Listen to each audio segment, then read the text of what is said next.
Buongiorno a tutti amici di Angolo Nerazzurro, bentornati sul canale. Come facciamo quasi ogni giorno andiamo a riepilogare e confrontarci sulle ultime in casa Inter, naturalmente prendendo spunto dalle notizie di attualità pubblicate dai principali media sportivi e dai quotidiani in edicola oggi. Si parla ancora una volta di calciomercato, naturalmente dopo i grandi festeggiamenti per il double la mente è già proiettata al futuro e ci sono dei nomi nuovi accostati all'Inter, andremo a vedere quali. Oltre andremo poi a riepilogare a che punto sono con le trattative, se ci sono effettivamente delle trattative per i nomi che invece già circolano ormai da settimane nell'ambito del mondo Inter. Iniziamo innanzitutto dalla prima pagina della Gazzetta dello Sport, perché c'è un'intervista a Lautaro Martinez e si legge: Inter per sempre, il doblete per mia nonna, non andrò mai via, da qui devono cacciarmi. E quindi sono delle dichiarazioni d'amore per i nostri colori da parte del capitano. C'è però un punto: mi sentivo devastato in estate, volevo mollare, quando smetto sparirò. Lautaro Martinez parla anche dello stato d'animo e dice: non tanto dopo la Champions ma dopo il mondiale per club aveva addirittura pensato di mollare, non ha chiesto la cessione, si legge, però se fosse arrivata un'offerta importante era quasi sul punto di valutarla. Poi spiega anche che è proprio quello stato d'animo che portò alle parole post Inter Fluminense, disse era ciò che vedeva nello spogliatoio, ma ce l'aveva soprattutto con se stesso. Chiaramente è una spiegazione interessante quella di Lautaro Martinez, ma sappiamo che un po' il carattere del nostro capitano è un pro e un contro, perché è chiaro che ha quel carattere che non molla mai, quindi quel calciatore che ci mette tanta emotività in campo, e questo a volte lo fa apparire anche più combattivo degli altri o dà la possibilità di trascinare i compagni di squadra. Proprio però quel carattere molto emotivo, molto impulsivo portò a quella dichiarazione post partita che insomma aprì ulteriori critiche, ulteriore crepe sembrava nel mondo nerazzurro. Fortunatamente poi l'arrivo o meglio il lavoro di Chivu, visto che era già arrivato, ha sistemato un po' il tutto. Andiamo avanti sui temi di giornata, sempre sulla Gazzetta dello Sport si legge: un doblete a cena, Inter la festa non è finita, OH3 ora svolta sul mercato, il fondo si stringe al club, in settimana il faccia a faccia per programmare il futuro. C'è stata una cena interna per festeggiare anche il doppio trofeo di quest'anno.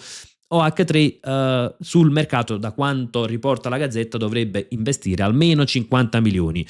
Ovviamente non significa che OH3 di tasca propria mette 50 milioni, ulteriori 50 milioni nell'Inter. È chiaro che è perché l'Inter ha un bilancio in positivo, un bilancio che anche quest'anno chiuderà in positivo, e quindi c'è la possibilità di investire un buon gruzzoletto per il mercato. Dico un buon gruzzoletto perché chiaramente questi circa 50 milioni, la Gazzetta riporta che potrebbero essere anche di più, chiaramente vanno sommati poi alle cessioni che portano introiti, che liberano spazio a bilancio. Proprio su questo ne avevamo parlato un paio di giorni fa in un video, dove andiamo a riepilogare come l'Inter potrebbe fare comunque un mercato importantissimo pur senza investimenti, senza grossi investimenti, ma sfruttando le cessioni. Ovviamente serve cedere bene. Proseguiamo, poi si legge anche venerdì 5 giugno il calendario della nuova A, quindi non dovremo aspettare a lungo per conoscere il calendario della Serie A 2026-2027, appunto il 5 giugno alle 18:30. Si legge poi, temi di mercato: Pavard rientra a Milano ma il club studia la cessione.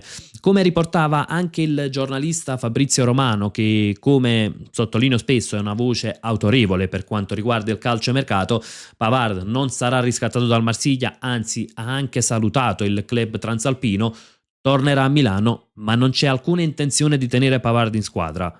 L'Inter cercherà di cederlo, e il punto è che Pavard ha un costo a bilancio molto elevato e quindi servirà cederlo ad una cifra, dovrebbe essere almeno intorno ai 13 milioni per non fare minusvalenze.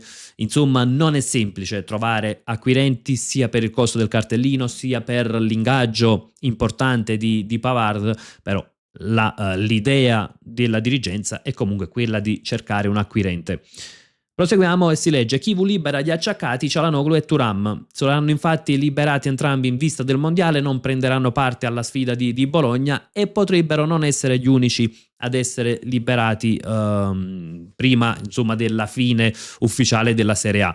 Tra i liberati però non ci sarà Lautaro Martinez, che invece dovrebbe giocare anche a Bologna, anche alla ricerca di ulteriori gol e per consolidare il primo posto della classifica cannonieri. Passiamo al Corriere dello Sport e si legge: Chivu 2028 e mercato, si fa l'Inter. Ecco, prima di continuare c'è il tema del rinnovo del contratto di Chivu, non è assolutamente in discussione, rinnoverà fino al 2028, forse con un'opzione per un ulteriore anno e con ingaggio adeguato, quindi dovrebbe passare ad una cifra tra i 3,5 e i 4 milioni netti a stagione. Chiaramente, rinnovo che si è guadagnato sul campo Christian Chivu, ha superato tutto lo scetticismo ed ha convinto praticamente tutti. Oggi davvero si fa fatica a trovare qualcuno che non sia contento dell'operato di Chivu e quella partita col Bodo Glimt rappresenta soltanto un neo in una stagione esaltante.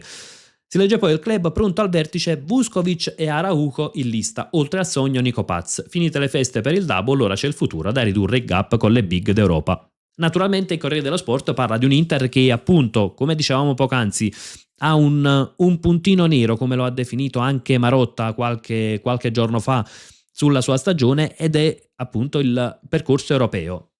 Lo scopo sarà quello di ridurre il gap con le big d'Europa, ovviamente aumentarlo anche con le altre squadre in Serie A, e quindi si lavora sul mercato. Ci sono i nomi di Vuskovic ed Araujo che appunto affiancano quelli soliti di Muaremovic e Solì.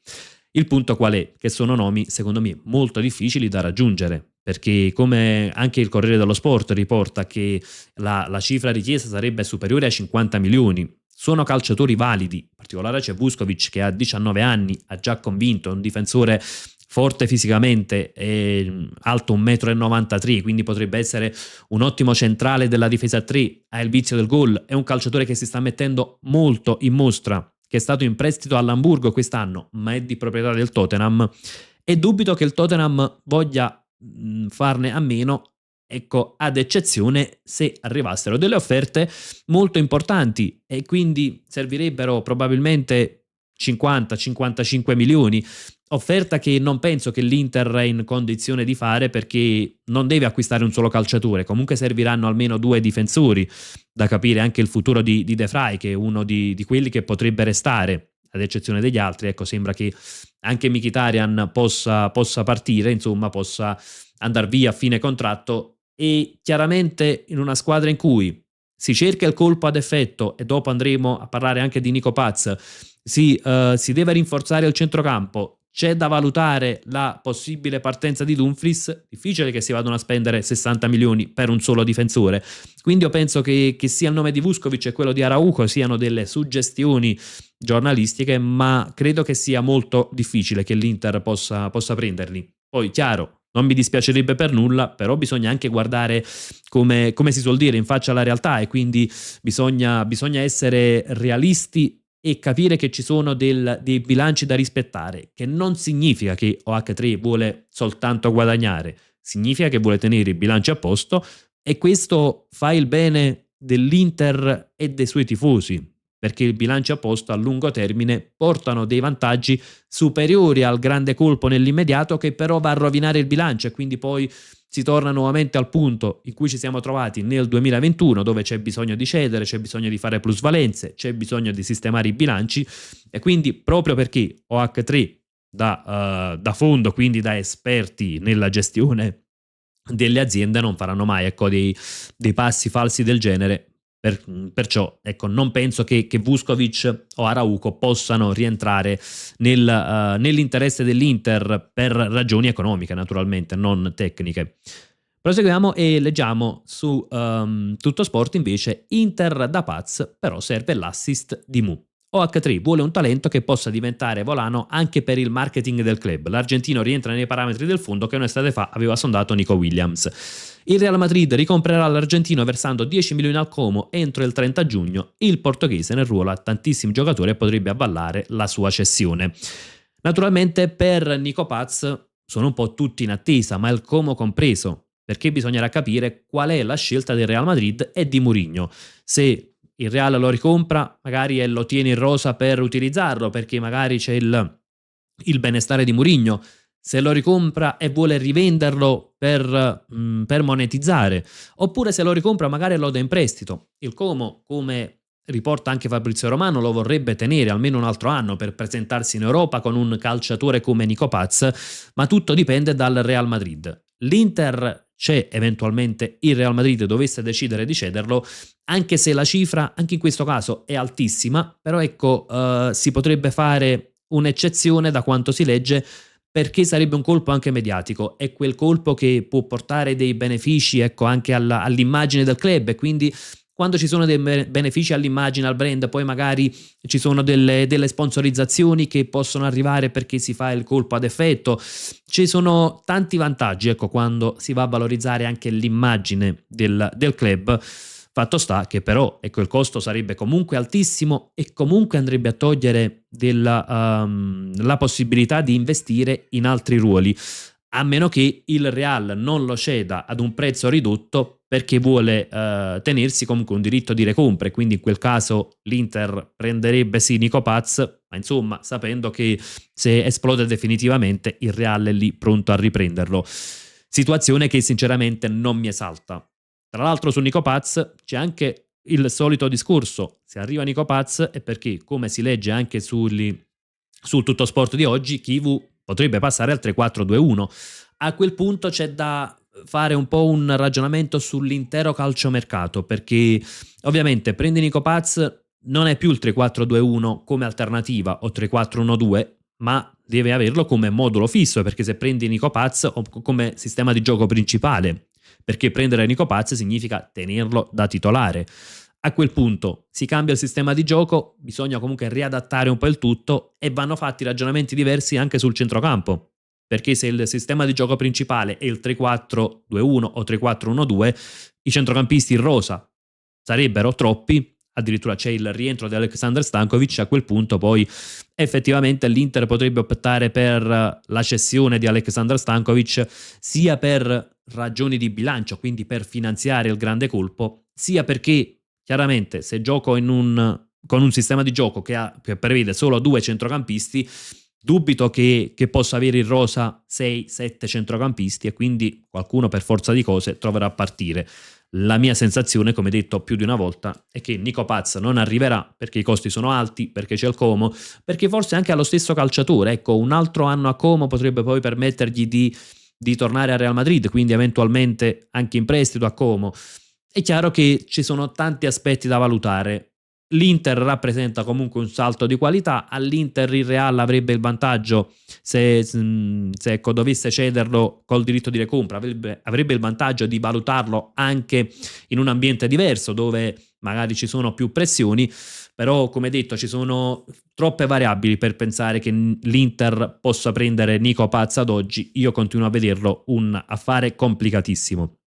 Proseguiamo e leggiamo: 100 milioni per il mercato, Dumfries via, l'Inter non vuole sacrificare i big, ma in Premier fa gola la clausola da 25 milioni per l'olandese. OH3 metterà 40-45 milioni per la campagna acquisti, quindi Tutto Sport riporta una cifra inferiore rispetto a quella riportata dalla Gazzetta. Il resto arriverà dall'addio dei giocatori in scadenza e dalle cessioni. Il grande dubbio su Stankovic Junior. Ecco, Stankovic, come dicevo poc'anzi, l'Inter lo riprenderà perché ci sono pochi dubbi. Significa investire 23 milioni, in realtà i 10 milioni ricevuti lo scorso anno non sono stati messi a bilancio come plusvalenza, quindi praticamente è come se l'Inter andasse ad investire 13 milioni. A quel punto bisognerà capire cosa fare con Stankovic, perché l'Inter nei piani di Chivu potrebbe tenere Stankovic. C'è da capire però anche l'eventuale plusvalenza, perché non è difficile che arrivino offerte da 40 milioni, anzi nei giorni scorsi è stato riportato che ci sono già dei club di Premier League pronti ad investire 40 milioni su Aleksandar Stankovic, ed è chiaro che vanno fatte delle valutazioni. Stankovic potrebbe finanziare il grande colpo, questo non è da escludere, però c'è poi l'altro aspetto che è un calciatore cresciuto in casa e si può vedere poi esplodere altrove, quindi ci sono tante valutazioni da fare.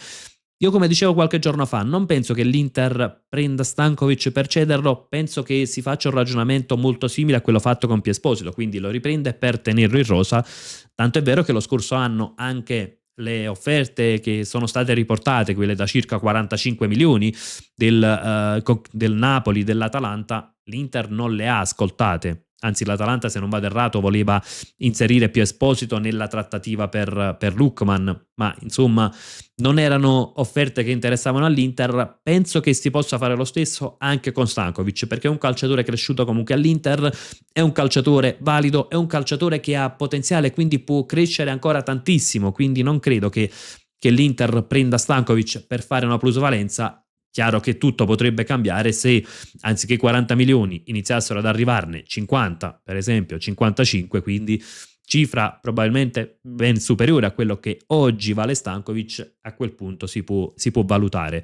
Ci sono poi gli altri aspetti, ecco, con appunto su questo articolo, ed è il nome di Dumfries. L'Inter non vorrebbe venderlo, però c'è la clausola di 25 milioni e si è parlato di un Liverpool che è sempre interessato. Già a gennaio si è accostato.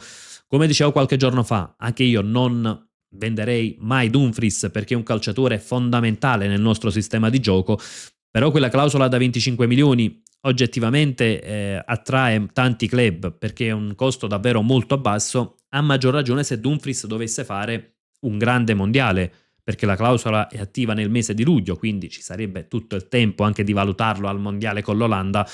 Diciamo che le possibilità che vada via secondo me sono anche abbastanza alte, e lì a quel punto penso che la soluzione per non perdere, per non fare un passo indietro, si chiami soltanto palestra.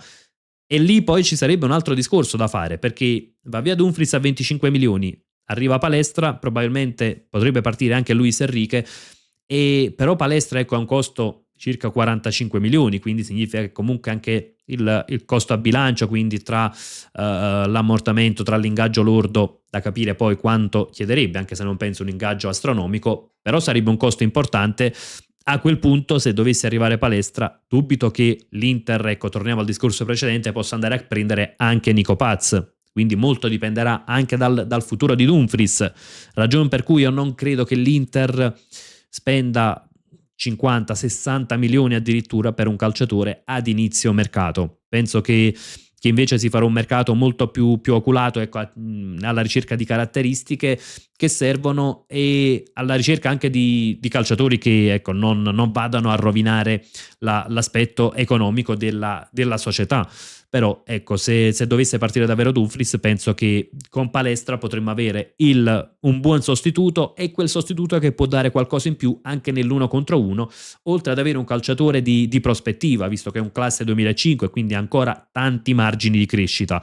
Come detto, c'è sempre Luis Enrique che l'Inter cederebbe comunque per una cifra tra i 25 e i 30 milioni, che rappresenterebbero comunque una plusvalenza, nonostante pesi ancora tanto a bilancio, quasi 18 milioni.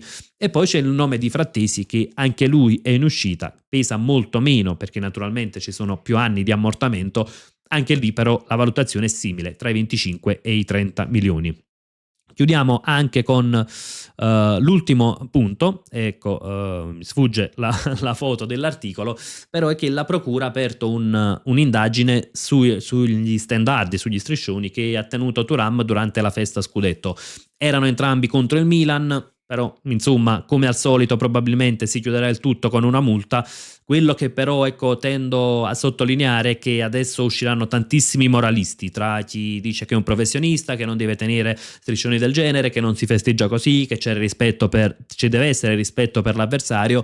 Tutti temi validissimi, però è chiaro che durante i festeggiamenti si eccede sempre, e infatti vediamo poi degli eccessi in qualsiasi festeggiamento. Lo fecero anche gli stessi calciatori del Milan, addirittura come ricordiamo, ecco, dopo lo scudetto con Pioli, Ibrahimovic addirittura intonava cori contro Çalhanoğlu, quindi insomma non vedo nulla di nuovo, il tutto probabilmente si risolverà con una semplice multa. Aspetto anche le vostre opinioni nei commenti, sia sulla situazione, ecco, generale dell'Inter, quindi sul calciomercato, sui nomi di Vuskovic, Araujo, Nico Paz, Cosa fareste, ecco, con Stankovic? Perché è un bel tema secondo me sul mercato nerazzurro, tema che riprenderemo sicuramente anche nella live di stasera. L'appuntamento è alle 21. Ovviamente non mancate, come sempre io vi saluto con un gran bel Forza Inter.